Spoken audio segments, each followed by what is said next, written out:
Ce soir, c'est l'avant-première d'un film entièrement tourné dans la région. En même temps est le 10e long métrage du duo Benoît Delépine et Gustave Kervern. Les cinéastes ont choisi Albi pour réaliser l'essentiel de cette comédie loufoque. Dans la salle, 2 experts du monde du cinéma à Toulouse et en Occitanie. Elsa Joulin et Isabelle Birbès travaillent en coulisses pour attirer les tournages dans le sud. Une mission en plein essor. C'est la région Occitanie donc, qui nous a aidés, comme vous le pensez bien.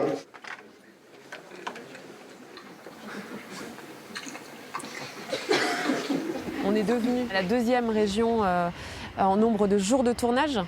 Donc voilà, derrière l'Île-de-France. Et ensuite, il y a la région PACA. Ça s'explique en partie parce qu'on accueille les séries quotidiennes dans le bassin de Montpellier, mais aussi par une augmentation de l'accueil des longs métrages, des séries et des unitaires télé. Le bureau d'accueil des tournages d'Occitanie Film réalise le référencement des décors, des techniciens et des comédiens. Une mine d'informations pour les équipes de production généralement parisiennes. En 2021, une vingtaine de longs métrages a été tournée dans la région. En même temps, à l'échelon de l'agglomération toulousaine, une autre structure se plie en 4 pour faciliter le déroulement des tournages sur la métropole et pas uniquement pour les films et les séries.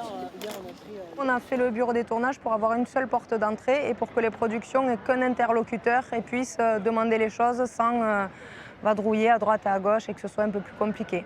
On essaie de faire de la gratuité pour les productions, du stationnement, tout genre de demandes. On essaie de les réaliser.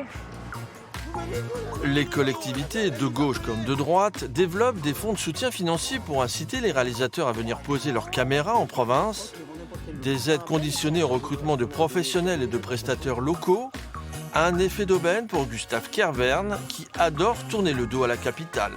Je ne connaissais pas vraiment cette région, et je dois dire qu'à Albi, toutes les portes se sont ouvertes.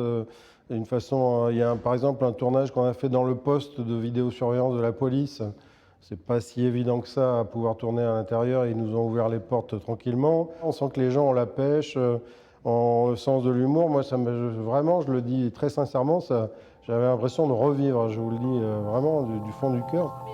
Les décors sont déterminants pour choisir une destination de tournage, au point d'avoir donné naissance à un métier méconnu du grand public, le repéreur de cinéma.